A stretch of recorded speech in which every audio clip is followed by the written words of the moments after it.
Shalom! Isang mapagpalang umaga at isang mapagpalang araw ang aking mainit na pagbati sa lahat ng ating mga giliw na sumusubaybay sa ating pong daily devotional. Kumusta po kayo? Ngayon po ay araw ng Miyerkules. It's Wednesday here in Wanchai, Hong Kong, China. Dito pong aking broadcast area dito po sa Hong Kong at 6:30 in the morning ng Wednesday, January 13, 2021. At papasalamat tayo ulit sa Panginoon sa kanyang mayamang biyaya na patuloy na naghahari sa atin, patuloy na nagpo-protect sa atin at nagpo-provide sa lahat ng ating mga pangangailangan. Papasalamat nga po tayo dahil alam ko po at alam nating lahat na may inihanda uli ang Diyos na mabubuting bagay, mga espiritual na pagpapala, mga pisikal at mga material na pagpapala. At nandito tayo ngayon. At ang Diyos ay bubuksan ang kalangitan at ibubuhos sa atin ang kanyang masaganang pagpapala. Pero bago ko po simulan ang ating devotional, share this broadcast to your FB friends, Facebook friends, at maging multiplier po tayo. Sapagkat alam ko po na kung paano kayo pinagpapala ay pwede ring pagpalain ang inyong mga kaibigan. Follow us in YouTube at JLG Space TV. Yan po ang ating YouTube channel. Kapag kayo po ay nakapasok sa YouTube, makikita ho ninyo ang lahat ng ating mga devotionals from March 15, 2020 hanggang ngayon. At kung may mga namimiss kayo mga ating mga devotional, pwede ho ninyong balikan. Pupunta lamang po kayo sa ating YouTube channel, JLG Space TV, at huwag kalimutan na mag-subscribe and also press the notification bell upang ang mga future uploads natin ay ma-notify po kayo. Purihin ang Diyos.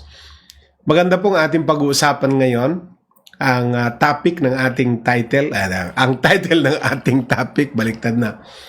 Sa umagang ito ay Your Faith Can Move Mountains.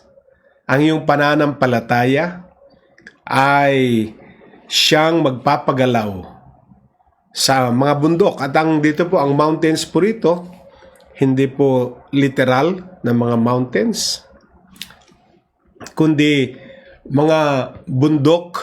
Maaring ito ay problema, maaring ito ay obstacle, hindrance, o anumang bagay na nandyan sa ating harapan. And so, your faith can move mountains. Yan po ang title ng ating topic ngayon. Purihin ang Panginoon. So, bago ko po i-present, inaanyayahan ko po ang bawat isa na samahan ako sa ating pong pananalangin. Let us pray. Our God in heaven, muli, nagpapasalamat kami sa iyong mayamang pag-ibig, ang katapatan, ang inyong pong pagmamahal sa amin. Alam po namin na sa araw na ito, meron kang inihanda para sa amin na inyong mga anak. At tatanggapin namin ang lahat ng inihanda mo para sa amin. Bigyan mo kami ng bukas na kalangitan at ibuhos mong masaganang biyaya sa lahat ng mga sumusubaybay ngayon, sa lahat ng mga magre-replay pa mamaya. Dumaloy ang parehong pagpapala sa aming lahat. At handang aming mga puso, ang aming katauhan, na tanggapin ang iyong mga inihandang mabubuting bagay sa amin. Dahil ang lahat ng mabuting bagay ay galing sa langit. Maasa kami na tatanggapin namin ang lahat ng ito. Sa pangalan mo, Jesus. Amen and Amen. Purihin ang Diyos na buhay. So, Yan nga pong ating topic, your faith can move mountains. Your faith can move mountains. At in relation po sa topic na yan, ay gamitin natin ang isang key passage natin na hango mula sa Mark chapter 11 verses 22 to 24. Mark 11, 22 to 24 in the CEV Bible. Nakalagay po, have faith in God. If you have faith in God and do not doubt, you can tell this mountain to get up and jump into the sea, and it will. Everything you ask for in prayer will be yours, if you only have faith. Mark 11, 22 to 24. Blessed be the reading of the word. Kumbaga, yung title, Your Faith Can Move Mountains. At ito na nga po, ang nakasulat sa Mark 11, 22 to 24. Kanino dapat tayo may pananampalataya? Ang sabi niya, have faith in God. Manampalataya ka sa Diyos. At kung meron kang pananampalataya at hindi ka nagdududa, if you have faith in God and do not doubt, ano po ang promise? You can tell this mountain to get up and jump into the sea. And it will. Everything you ask for in prayer will be yours if you only have faith. Hallelujah. Therefore, faith opens the doors to miracles. Pananampalataya po ang magiging susi natin para magbukas ang pintuan ng mga milagro sa buhay natin. Totoo po yan. Yan po ang susi natin. Ang pananampalataya po ang susi natin na siyang magbubukas sa pintuan ng mga bagay na hindi pa natin nakikita. Because if you study the Bible and if you study history, matatagpuan po natin na every time God moves on earth and does a miracle, it's because somebody believes. Totoo po yan.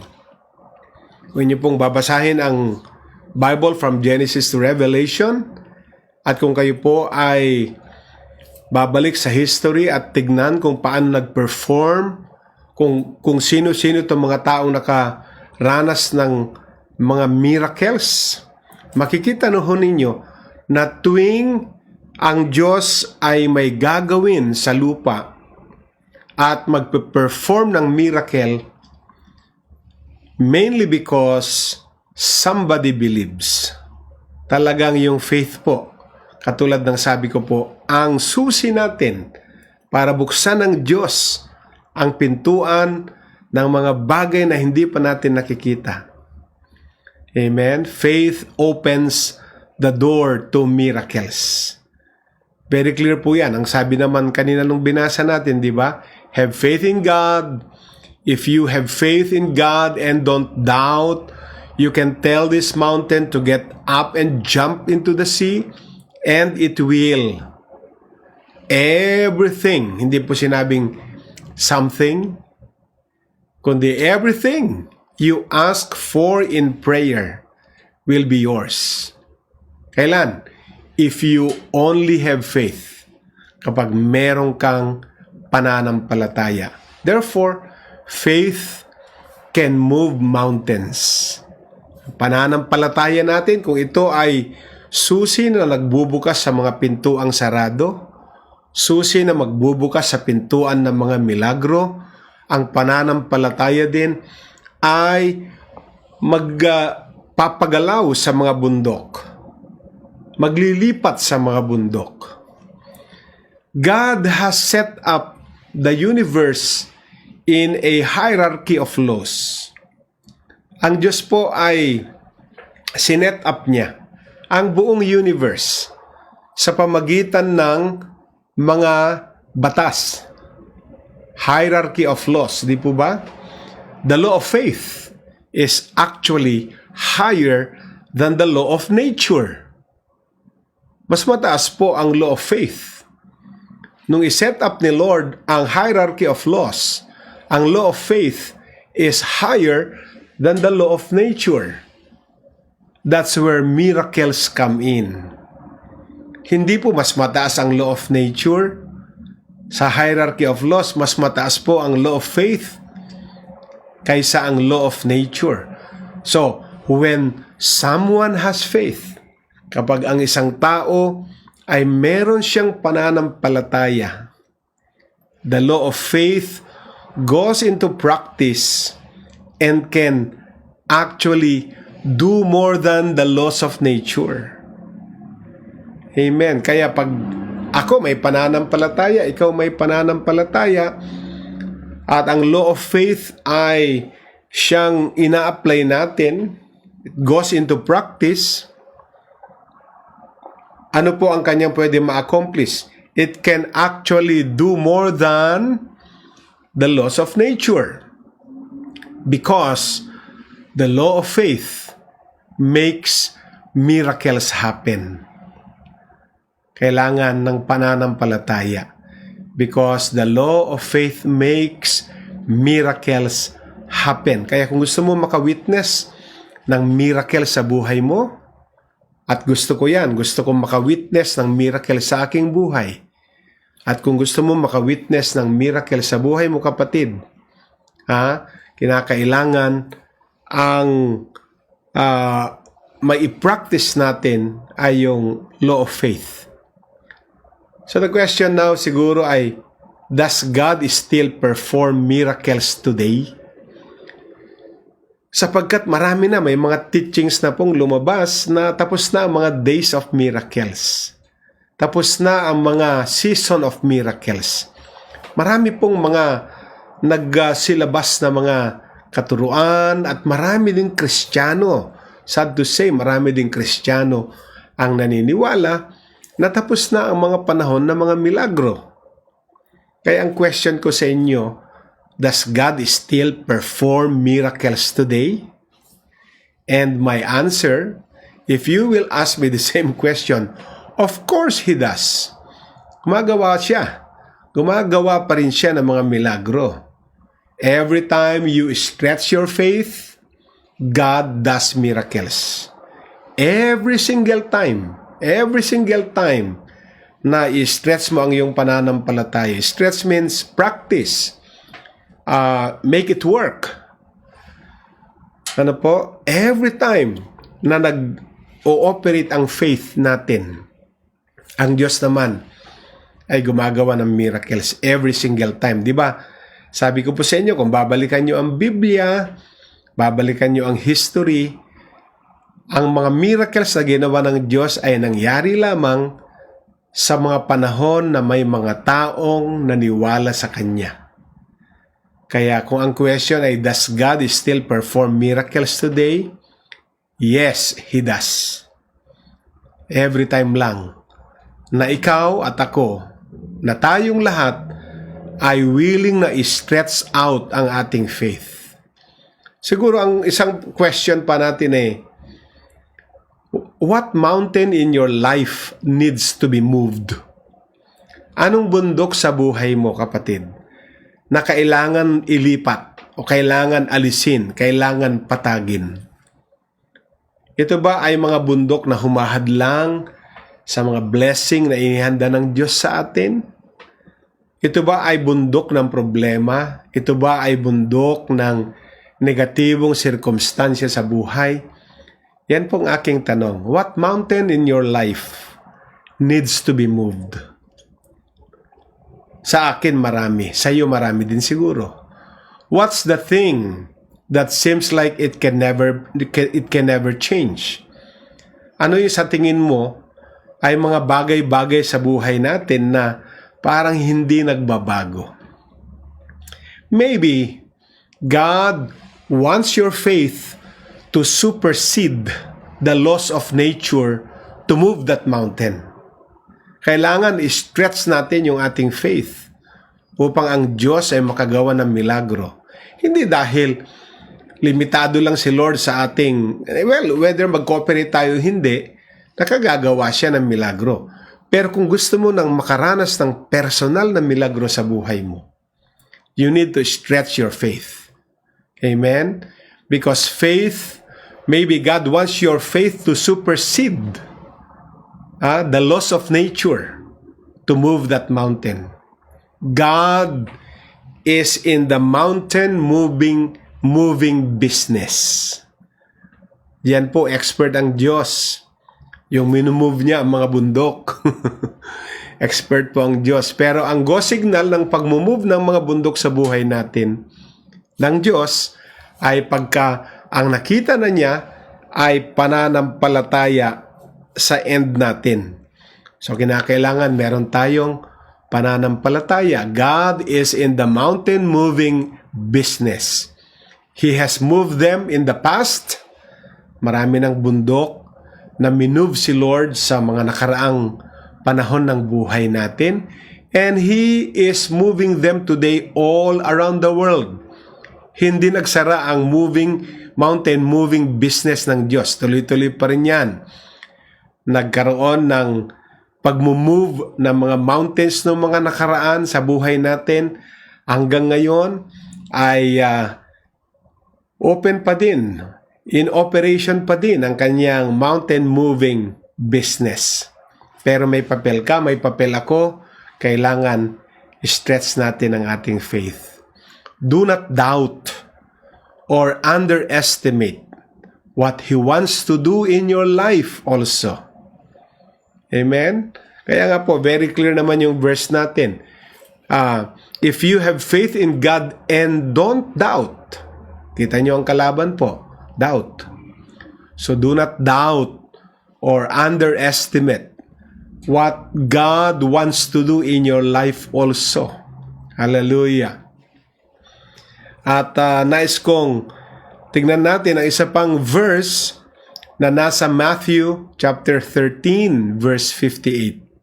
Matthew 13:58. Jesus did not do many miracles there because of their lack of faith. Kita ho ninyo ang Matthew 13:58. Maraming hindi ginawang milagro ang Panginoon Jesus sa kanila o doon sa lugar na iyon dahil sa kakulangan ng kanilang pananampalataya. So nakita ho ninyo, malaki po ang papel ng ating pananampalataya na nag-work para ang Diyos ay gagawa ng milagro.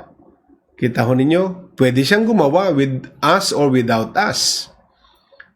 Or kaya niyang gumawa even without us. Pero nakasalalay lagi ng miracles. Kung babalikan niyo ang history, ang mga miracles ay nangyari lamang sa panahon na may mga mananampalataya na naniniwala, na nananampalataya na kayang gumawa ang Diyos ng milagro. Very clear po yan. Matthew 13:58. Jesus did not do many miracles there because of their lack of faith. You might say, I don't see many miracles in my life. Napaka short-sighted naman po natin. Maaring sinasabi natin, wala naman ako nakikitang milagro sa buhay ko. Are you looking with eyes of fear or are you looking with eyes of faith? Ako, yung buhay ko mismo, milagro na ito. Yung pagbabago ng buhay ko, ang pinakamalaking milagrong nangyari sa buhay ko. Nakaranas lahat tayo ng milagro ng Diyos sa mga buhay natin. Hindi nga lang tayo nagiging aware, hindi nga lang tayo nagiging conscious sometimes or most of the time. Kasi nga, ginagamit natin yung eyes of fear, hindi yung eyes of faith. Marami na pong ginagawa si Lord na mga miracles sa buhay natin. Hindi lang talaga natin nakikita, di lang tayo nagiging conscious. Pero magsimula kayong buksan ang inyong eyes of faith at makikita ninyo ang iba't ibang mga miracles na ginawa ang Diyos sa buhay natin. So ang aking declaration, let this year be the year when you see faith open the door to miracles. Panalangin po natin yan na ang taong ito ay taon na makikita ng ating mga mata sa pamagitan ng ating pananampalataya na ang Diyos bubuksan niya ang mga pintuan ng mga milagro sa buhay natin. Panalangin natin na ang taong ito ay taon ng mga milagro sa buhay natin. Amen? Naniniwala po ba kayo? Naniniwala po ako na this year be the year when I see faith open the door to miracles. Praise be the name of the Lord our God. So, i-declare po natin ang ating declaration for this devotional. Sabihin natin, Heavenly Father, let this year be the year when I see faith open the door to miracles. Amen. One more time. Heavenly Father, let this year be the year when I see faith open the door to miracles. Amen and amen. Purihin ang Diyos. Manalangin po tayo. Yan po ang aming kapahayagan, Panginoon. Pinapahayag namin sa pamagitan ng pananampalataya na ngayong taon, 2021, ang iiral sa buhay namin ay pananampalataya. Dahil natutunan namin ngayon, ang pananampalataya ay siyang susi na magbubukas sa mga pintuan ng mga milagro sa buhay namin. Na makikita ng aming mga mata ang unfolding, ang pag-unfold ng mga miracles sa buhay namin. Maranasan namin, this will be our year of miracles. Salamat po. Hindi lamang po sa amin, nawa itong year of miracles ay dadaloy sa aming mga mahal sa buhay. Dadaloy sa aming mga trabaho. Dadaloy sa aming mga pag-aaral. Dadaloy sa aming mga negosyo. Dadaloy sa sino mang may sakit karamdaman sa aming pamilya. Makikita namin ngayon ang manifestation, ang unfolding ng yung signs, wonders, and miracles because from today, nagdi-decide kami na mamuhay sa pananampalataya. Maasa kami, O Diyos, na dadaloy ito, mararanasan namin. We will see with our naked eye ang unfolding of your miracles in our life. And we receive this declaration. Tinatanggap na namin ngayon pa lamang by faith ang mga gagawin mo sa mga susunod na araw. Magandang umaga po sa ating lahat, mga kapatid. Umaasa tayo ng lahat ng ito ay gagawin ng Diyos para sa ating lahat. Purihin ang kanyang pangalan. Amen. And amen. Hallelujah. So, it's Wednesday today. Babalik po kami ni Pastor Julie mamayang 1:00 sa ating Hope Hour.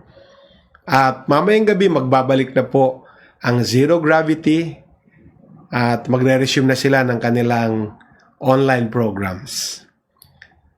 Nag-iwan po ako ng pag-ibig, kagalakan at kapayapaan ng Diyos sa bawat isa. God bless us today and always. Shalom!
My heart wants to confess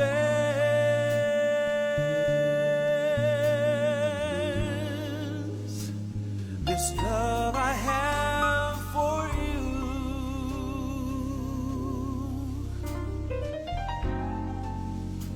In these simple words I say,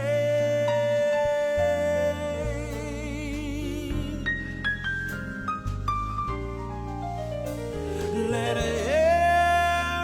everything that is within me bless your holy name. I worship you, oh God.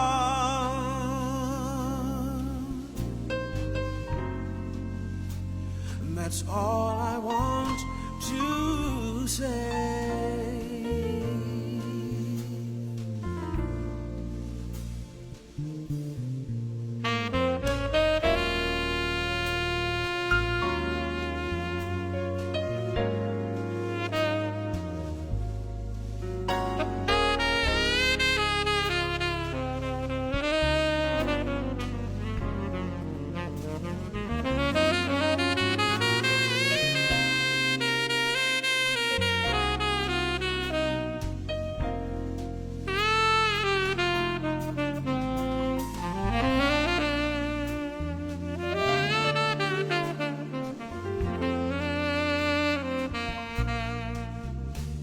Let everything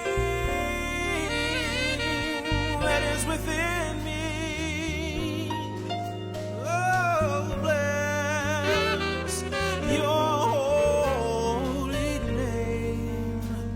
I worship you, oh God.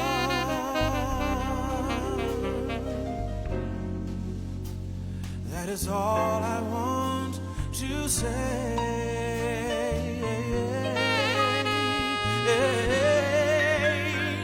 I worship you, oh God.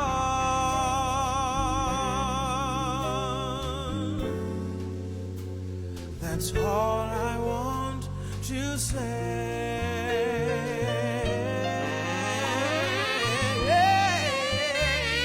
I worship you, oh God.